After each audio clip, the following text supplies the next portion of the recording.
AP CM YS Jagan సతీమణి భారతిపై Sharmila sensational comments చేశారు. కడపలో వైసీపీ సింగిల్ ప్లేయర్ అంటూ వైఎస్ భారతి చేసిన కామెంట్స్ కు షర్మిల కౌంటర్ ఇచ్చారు. మీరే అధికారంలో ఉండాలి, మీకు వ్యతిరేకంగా ఉన్న వాళ్ళందరినీ నరికేయాలి, మీరే సింగిల్ ప్లేయర్ గా ఉండాలి, ఇదేనా వైఎస్ భారతి స్ట్రాటజీ అంటూ విమర్శలు చేశారు.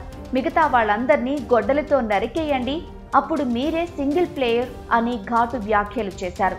కడప ప్రజలకు ఎంపీ అందుబాటులో ఉండాలంటే తనకు ఓటు వేయాలని, ఎంపీని జైల్లో కలవాలంటే అవినాష్ రెడ్డికి ఓటేయాలన్నారు.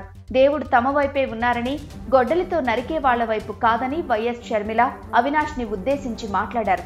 ఎంపీగా అవినాష్ గెలిస్తే నేరం గెలిచినట్లేనని, ఒకవేళ ఎన్నికల్లో ఓడిపోతే అరెస్టు తప్పదనే భయంతో అవినాష్ దేశం దాటేందుకు పాస్పోర్ట్లు సిద్ధం చేసుకున్నారని ఆరోపించారు.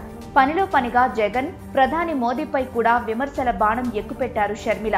10 ఏళ్లుగా ఏపీ వినాశనంలో ఇక్కడి పాలక, ప్రధాన ప్రతిపక్షాలతో కలిసి ప్రధాని మోదీ కీలక పాత్ర పోషించారని వైఎస్ షర్మిల ఆరోపించారు. ఏపీకి సంబంధించి ప్రధాని మోదీ వైఫల్యాలపై ఛార్జ్ షీట్ విడుదల చేశామన్నారు. మీ మన్ కీ బాత్ కాదు మోదీజీ, ఏపీ ప్రజల మన్ కీ బాత్ వినండి అన్నారు. గత 10 ఏళ్లలో మోదీ దేశానికి ప్రధానిగా అన్ని వర్గాల వారిని మోసం చేసి, మతం పేరుతో దేశ ప్రజలపై ద్వేషపు కోరలు చాచి, దేశ ఐక్యతను, ప్రజల మధ్య సోదర భావాన్ని దెబ్బతీసే ప్రయత్నాలు చేస్తూనే ఉన్నారని వైఎస్ షర్మిల ఆరోపణలు చేశారు.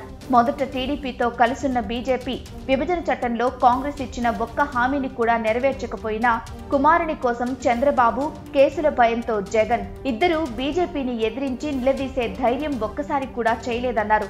ఇవాళ మళ్లీ ఏ టీడీపీతో తిట్టించుకున్నారో వారితో కలిసి ఎన్నికల్లో పోటీ చేస్తూనే అటు తెరచాటున జగన్తో కూడా దోస్తీ చేస్తూనే ఉన్నారని, ఇంత సిగ్గుమాలిన రాజకీయం చేస్తూ రాష్ట్రాన్ని జగన్, మోదీ భ్రష్టు పట్టించారని మండిపడ్డారు షర్మిల.